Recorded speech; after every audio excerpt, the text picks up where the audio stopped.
தமிழக அமைச்சரவையிலிருந்து இன்று ஒரு புதிய செய்தியை சொல்லியிருக்கிறார்கள்.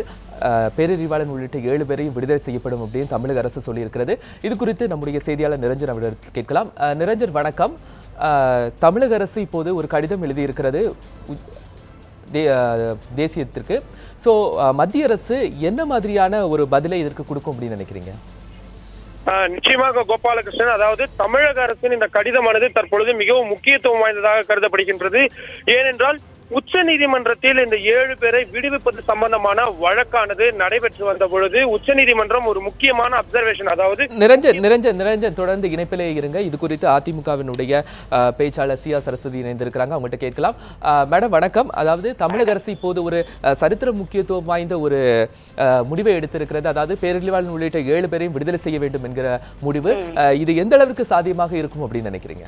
இல்ல, மாண்புமிகு முதலமைச்சர் அம்மா அவர்கள் சட்டமன்றத்திலேயே இலங்கையில் உள்ள தமிழர்களுக்காகவும் எதிர்காலத்துக்காகவும் சட்டமே ஏற்றினாங்க. அவரோட எதிர்கால நலனுக்காக ஏற்கனவே இந்த 7 பேரோட விடுதலைக்காக மத்திய அரசு அம்மா பேசி பேரழிவாளோட தாயாரே அம்மாவுக்கு நேரம் வந்து நன்றி சொன்னாங்க. என் மகனை காப்பாத்துறதுக்கு இவ்வளவு பெரிய முயற்சி எடுத்திருக்கீங்கன்னு அவங்க அந்த அம்மாவே நேரம் வந்து மாண்புமிகு முதலமைச்சர் அம்மா பார்த்து தன் நன்றியை கண்ணீரோட தெரிவிச்சாங்க. ஸோ இந்த முயற்சி வெகு காலமா நடந்துட்டு இருக்கு. இப்போ தமிழக அரசு நிச்சயமாக அவர்களுக்கு விடுதலை வேண்டும் என்றது தீர்மானித்து நம்முடைய தலைமை ஞானதேசிகன் அவர்கள் தலைமைச் செயலாளர் வந்து உள்துறை செயலாளருக்கு இப்ப கடிதம் எழுதியிருக்காங்க. நிச்சயமாக அரசோட இந்த முயற்சி பலிக்க வேண்டும் என்பதுதான் எல்லா தமிழர்களுடைய வேண்டுதலா இருக்கும். அம்மாவுடைய இந்த முயற்சி இன்னைக்கு தமிழக அரசு இன்னைக்கு கடிதம் அனுப்பியிருக்கு. ஒரு நல்ல பதிலை மத்திய அரசு கிட்ட எதிர்பார்க்கிறோம். மத்திய அரசு இந்த கடிதத்திற்கு எந்த மாதிரியான ஒரு நிலைப்பாடை எடுக்கும் அப்படின்னு நினைக்கிறீங்க? அதுதான் ஒரு நல்ல பதிலை எதிர்பார்த்து தானே இன்னைக்கு இந்த முயற்சி அம்மா வந்து மறுபடியும் இது ஏற்கனவே பலமுறை முயற்சி செய்யப்பட்டிருக்கு, பலமுறை கோரிக்கை வைக்கப்பட்டிருக்கு. அம்மா அதாவது இலங்கை தமிழர்களை பொறுத்த வரைக்கும் அவர் நலனுக்காக மாண்புமிகு முதலமைச்சர் அம்மா அவர்கள் வெகு காலமாக அதற்காக வந்து சப்போர்ட் பண்ணிட்டு இருக்காங்க, பேசிட்டு இருக்காங்க, சட்டமன்றத்துல தீர்மானமே போட்டிருக்காங்க. அதே மாதிரி இந்த விடுதலையை பற்றியும் ஏற்கனவே அம்மா அவர்கள் மத்திய அரசு கவனத்துக்கு கொண்டு போயிருக்காங்க. இப்பொழுது இந்த கடிதம் நிச்சயமாக ஒரு நல்ல பதிலை அந்த 7 பேருடைய எதிர்காலத்திற்கு, அந்த விடுதலைக்கு, அந்த தாயினுடைய அந்த கண்ணீரை துடைப்பதற்கு அம்மா உறுதுணையாக இருப்பதனால் ஒரு நல்ல பதிலை மத்திய அரசு கிட்ட நாங்கள் எதிர்பார்க்கிறோம். இந்த நேரத்தில் மத்திய அரசு விடுதலை செய்ய முடியாது அப்படின்னு ஒரு கருத்தை பதிவு செய்தால், நிலைப்பாடு எடுத்தால் தமிழக அரசினுடைய நிலை எப்படி இருக்கும்? அதாவதுங்க, முதல்ல அவங்க கிட்ட இருந்து பதில் வந்ததுக்கு அப்புறம் தான் நம்ம வந்து அடுத்ததை பத்தி பேச முடியும். இப்போ இன்னைக்கு நம்ம அனுப்புற கடிதத்திற்கு மத்திய அரசோட பதில் முதல்ல என்ன இருக்குங்கிறத நம்ம பார்ப்போமே, இல்லையா? அவரோட பதிலை வைத்து தானே நம்ம அடுத்து வந்து என்னன்னு இப்போ அவர்கிட்ட இருந்து ஒரு நல்ல எதிர்ப்பு. ஏன்னா மாண்புமிகு முதலமைச்சர் அம்மாவோட முயற்சிக்கு ஒரு வெற்றி கிட்டும் என்பது எங்க எல்லாருடைய நம்பிக்கை. ஏன்னா ஒரு காரியத்தை அம்மா மிகவும் கவனத்துடன் இந்த விஷயத்துல அம்மா வந்து நல்ல தீர்ப்பு வரணுங்கிறதுக்காக தான் அம்மா இத்தனை முறை முயற்சி பண்ணியிருக்காங்க. இப்பவும் மறுபடியும் அவர்களுக்காக வேண்டிய அம்மா பரிந்துரை பண்ணியிருக்காங்க. தமிழக அரசு சார்பில் இன்னைக்கு வந்து கடிதம் அனுப்பப்பட்டிருக்கு. அங்க மத்திய அரசு உள்துறையில இருந்து ஒரு நல்ல பதிலை நாங்கள் எதிர்பார்த்து காத்துக்கிட்டு இருக்கோம். நல்ல பதில் வரும்னு நம்புறோம். உங்களுடைய தகவல்களுக்கு நன்றி சி.ஆர். சரஸ்வதி மேடம். இந்த வழக்கில் இந்த மாதிரியான ஒரு அரிய தீர்ப்பை தமிழக அரசு கொடுத்திருக்கிறது, ஒரு முடிவை எடுத்திருக்கிறது. இது குறித்து நாம் தமிழர் கட்சியினுடைய தலைவர் சீமான் அவர்களிடத்தில் கேட்கலாம். சீமான் வணக்கம். இந்த மாதிரியான ஒரு சரித்திர முக்கியத்துவம் வாய்ந்த ஒரு முடிவினை தமிழக அரசு எடுத்திருக்கிறது. இந்த முடிவை பத்தி நீங்க என்ன நினைக்கிறீங்க? இல்ல, இந்த விடுதலைங்கிறது நீண்ட கால சட்ட போராட்டமா அரசியல் போராட்டமா இங்க நடந்து கொண்டு இருக்குது. இதுல கடந்த முறை அந்த நீதியரசர் சதாசிவம் வந்து 3 பேருக்கான மரண தண்டனை நீக்கிய உடனேயே தமிழ்நாடு அரசு தன் சட்டசபையில தமிழக முதல்வர் வந்து அறிவிச்சாங்க, நான் இந்த 7 பேரை விடுதலை செய்ய இருக்கிறேன், இதுக்கு மத்திய அரசின் கருத்துன்னு கேட்டாங்க. அப்ப ஒரு நல்ல வாய்ப்பு இருந்தது. அந்த கடந்த கால அரசு மத்திய அரசு என்ன செஞ்சிருச்சு, அது உடனடியா கருத்து சொல்லாம விடுதலை செய்யாதீங்கன்னு கருத்தை சொல்லாம உச்சநீதிமன்றத்துல போய் தடையை வாங்கி விட்டுருச்சு. அதனால இவ்வளவு காலம் இழுத்தடிக்கப்பட்டது. இப்ப அந்த தீர்ப்பு வந்து தமிழக அரசு 161வது சட்ட விதியை பயன்படுத்தி ஆளுநருக்கு பரிந்துரைத்து அவருடைய ஒப்புதலோடு விடுதலை செய்கிற அந்த உரிமையை அது தடுக்கல. அதை பயன்படுத்தி நீங்க 7 பேரையும் விடுதலை செய்யணுங்கிறதா இப்ப நாம அரசுக்கு வைக்கிற கோரிக்கை. இப்ப அந்த கோரிக்கை ஏற்று இப்ப விடுதலை செய்யலாம். ஆனா இப்ப போய் இந்த கடிதம் எழுதி கேட்கறதுங்கிறது இப்ப என்ன மத்திய அரசு சரி விடுதலை செய்யுங்கன்னு சொல்லுமா? உறுதியா சொல்லாது. அதனுடைய நிலைப்பாடு வந்து காங்கிரஸுக்கும் இப்ப இருக்கிற ஆட்சிக்கு வந்து பெரிய மாற்றமே இல்லை. அப்படின்னா கடந்த காலத்திலே வெளியில விட்டுருக்கலாம். இப்ப அப்படி ஒரு சிக்கலை கொண்டாந்து இல்ல நீங்க வெளியில விடாதீங்கன்னா அந்த மத்திய அரசின் முடிவை மீறி தமிழ்நாடு அரசு வெளியில விடுமா அப்படிங்கிற கேள்வி நமக்கு வருது. அப்ப இந்த கடிதம் எழுதி ஆலோசனை கேட்கறதே தேவையற்றதுன்னு தான் நான் நினைக்கிறேன்.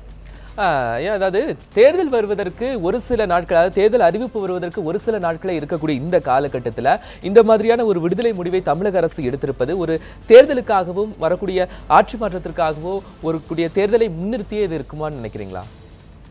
அது என்னவா வேணாலும் இருக்கலாம். இந்த இடத்துல நான் அந்த மாதிரி ஒரு சிந்தனைக்கு வர தயாரா இல்லை. எங்களுக்கு வேண்டியது 7 பேர் விடுதலை. அது இன்னைக்கு நேற்று இல்லை, பெருங்கனவு. நீண்ட காலமா என்னுடைய தாயார் அற்புதம்மாள் சிந்திய கண்ணீருக்கு என்னுடைய தம்பிகள் பயாஸ், ஜெயக்குமார், முருகன், சாந்தன், அக்கா நளினி இவங்களுடைய கண்ணீரை நான் பார்த்தவன். இது அந்த மாதிரி பேசுறதே விட்டுறலான்னு நினைக்கிறேன். அப்படியே அவங்க அரசியல் ஆதாயத்துக்காக, தேர்தல் லாபத்துக்காக விட்டாலும் விடட்டும், முதல்ல வெளியில வரட்டும் பிள்ளைகள்ங்கிறத நம்ம அக்கா நளினி எல்லாரும் 7 பேரும் வெளியில வரட்டும்ங்கிறத நம்ம நினைக்கிறது. கடந்த காலத்துல என்ன நடந்தது நீங்க பாத்தீங்க. நீங்க ஜெயலலிதா அம்மையார் இல்ல விடுதலை செய்ய இருக்கணும், ஆமா விடுதலை செய்யுங்கன்னு எல்லா கட்சிகளும் பேசாம மௌனமான இருந்தது. அதே நேரம் சாதக பாதகங்களை பற்றி யோசிக்கணும்னு பேசினது. இதெல்லாம் வரும்போது அது பின்னடைஞ்சிருச்சு. அதாவது அதனாலதான் சிக்கல். வட இந்திய ஊடகங்கள்லாம் ராஜீவ் கில்லர்ஸ்னு போட்டு அவங்கள விடுதலை எதிர்க்க, இவங்க ஜெயலலிதா உருவமை எரிக்க பல பிரச்சனைகள் வந்தோடனே அப்படியே அது அமுங்கி போயிடுச்சு. அந்த மாதிரி ஒரு இது வரக்கூடாது. இது முதல்ல விடுதலை ஆகணுங்கிறதே ஒரே நோக்கமா வச்சு விடுதலை செய்யணுங்கிறத நான் நினைக்கிறேன். அதுலதான் நம்மளுடைய சீமான், உங்களுடைய தகவல்களுக்கு நன்றி. இது குறித்து பல நெடுமாறன் அவரிடத்தில் கேட்கலாம். ஐயா வணக்கம். அதாவது கிட்டத்தட்ட 24 ஆண்டுகள் சிறையிலிருந்து வரக்கூடிய பேரறிவாளன் உள்ளிட்ட 7 பேரையும் விடுதலை செய்ய வேண்டும் அப்படிங்கிற முடிவை தமிழக அரசு எடுத்திருக்கு. இந்த நிலைப்பாடு குறித்து நீங்க என்ன நினைக்கிறீங்க? தமிழக அரசின் இந்த நிலைப்பாட்டை வரவேற்று பாராட்டுகிறேன். தங்கள் வாழ்வின் இளமை காலத்தை 24 ஆண்டு காலத்தை சிறையில் அவர்கள் கழித்து விட்டார்கள். இனியும் அவர்களை தண்டிப்பது என்பது சரியல்ல. அவர்களை விடுதலை செய்ய வேண்டும். அதற்கு தமிழக அரசு எடுத்துள்ள நடவடிக்கை சிறந்த நடவடிக்கை, மனிதநேய நடவடிக்கை. அதற்கு மத்திய அரசு ஒத்துழைக்க வேண்டும் என்று நான் வேண்டிக் கொள்கிறேன். மத்திய அரசு எந்த மாதிரியான நிலைப்பாடை இதற்கு எடுக்கும் அப்படின்னு நினைக்கிறீங்க? முன்னால் இருந்த பிரதமர் மன்மோகன் சிங்கின் அரசு இதற்கு குறுக்கே இருந்தது. அவர்கள்தான் தமிழக சட்டமன்றத்தில் இந்த 4 பேரையும் விடுதலை செய்ய வேண்டும் என்ற தீர்மானம் போட்ட பிறகு அவர்கள் உச்ச நீதிமன்றத்தில் போய் இந்த தீர்மானத்தின்படி நடவடிக்கை எடுக்கக்கூடாது தமிழக அரசு என்று சொல்லி உச்ச நீதிமன்றத்தில் போய் அவர்கள் தான் அதற்கு தடை வாங்கினார். இப்போது உள்ள பிரதமர் மோடி அரசு அதை போல் நடந்து கொள்ளாமல் மனிதநேய உணர்வுடன் முன்வந்து தமிழக அரசு எடுத்திருக்கிற இந்த நடவடிக்கைக்கு மாநில அரசுக்கு உள்ள அதிகாரத்தை மதித்து அதை நிறைவேற்றுவதற்கு ஒத்துழைக்க வேண்டும் என்று வேண்டிக் கொள்கிறேன். இல்ல, தொடர்ந்து இதே போன்று தமிழக அரசு கடந்த காலகட்டங்களிலும் எடுத்துக்கொண்டிருந்தது. சட்டசபையில் ஒரு தீர்மானமே நிறைவேற்றி இருந்தார்கள். ஆனால் இப்போ தேர்தல் வர இருக்கக்கூடிய இந்த சூழ்நிலையில் இவங்க இந்த மாதிரியான ஒரு முடிவை எடுத்திருக்கிறது ஒரு தேர்தலுக்கான விஷயமாக மட்டுமே இருக்கதா பார்க்க முடியுமா? இருக்கட்டுமே, தேர்தலுக்காக இருந்தால்தான் என்ன, ஒரு நல்லது நடக்க வேண்டும். அதை யார் செய்தால் என்ன? ஏன் திமுக அரசு இருந்த போது ஏன் தேர்தலில் கூட இந்த நடவடிக்கையை அவர்கள் எடுக்க முன்வரவில்லை? அப்படியெல்லாம் நான் நினைத்தால் நல்லதே நாட்டில் நடக்காது. 24 ஆண்டு காலம் என்பது ஒரு மனித வாழ்வில் எவ்வளவு முக்கியமான காலகட்டம். 17 வயதில் பேரறிவாளன் சிறைக்கு போனார். இன்றைக்கு 41 வயதாகிறது. 24 ஆண்டு காலம் அவர் எவ்வளவு மனவேதனை அடைந்திருப்பார். வாழ்வின் வசந்த காலத்தையே சிறையில் கழித்து விட்டார். மற்றவர்களும் அப்படித்தானே. நளினி அவள் சிறையில் இருக்கும்போது குழந்தை பிறந்து அந்த குழந்தைக்கு இன்றைக்கு 24 வயசு ஆகிறது. பெற்ற தாய் குழந்தையை பிரிந்து ஏறத்தாழ 20 ஆண்டு காலமாக வாழ்கிறாள்.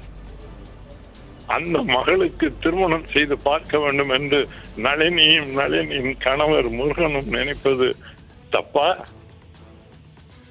மனிதாபிமானம் வேண்டாம். இதில் இவ்வளவுக்கும் அவர்களை தண்டித்த நீதிபதி ஆயத்தின் தலைவராக இருந்த நீதியரசர் கேடி தாமஸ் என்ன சொன்னார்?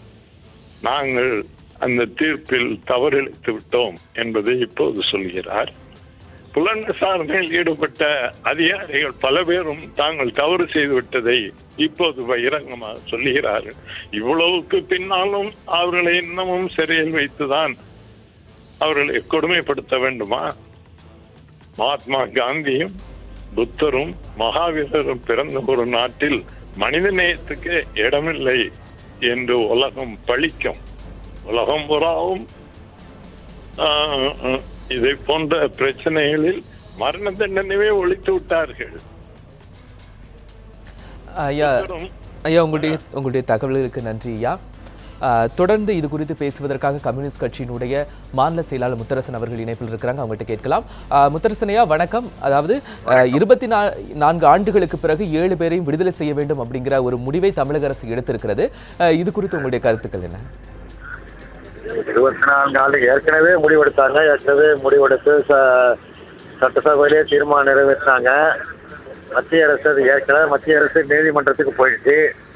திரும்பவும் அதே மத்திய அரசாங்கத்திடமிருந்து மீண்டும் தலைமைச் செயலருக்கு கடிதம் எழுதுனா என்ன பயன் ஏற்பட போகுது? தேர்தல் வருதுங்கிற காரணத்தினால இப்படி ஒரு கடிதம் எழுதி மக்களை ஏமாற்றுவது ஏற்புடையதல்ல. ஏற்கனவே தமிழ்நாடு சட்டமன்றத்திலே தீர்மானம் நிறைவேற்றி மத்திய அரசாங்கத்திற்கு அனுப்பி மத்திய அரசாங்கம் அதை நிராகரித்தது மட்டுமல்ல, நீதிமன்றத்திற்கு சென்று விட்டார்கள். மத்திய சர்க்கார் நீதிமன்றத்தில் இருக்கிற வழக்க வாபஸ் வாங்க எப்படி விடுதலை செய்ய முடியும்? இப்போ தலைமைச் செயலாளர் மூலியமா மத்திய அரசாங்கம் கடிதம் எழுதினால் என்ன பயன் ஏற்பட போகிறது? எந்த பயனும் ஏற்பட போவது இல்லை.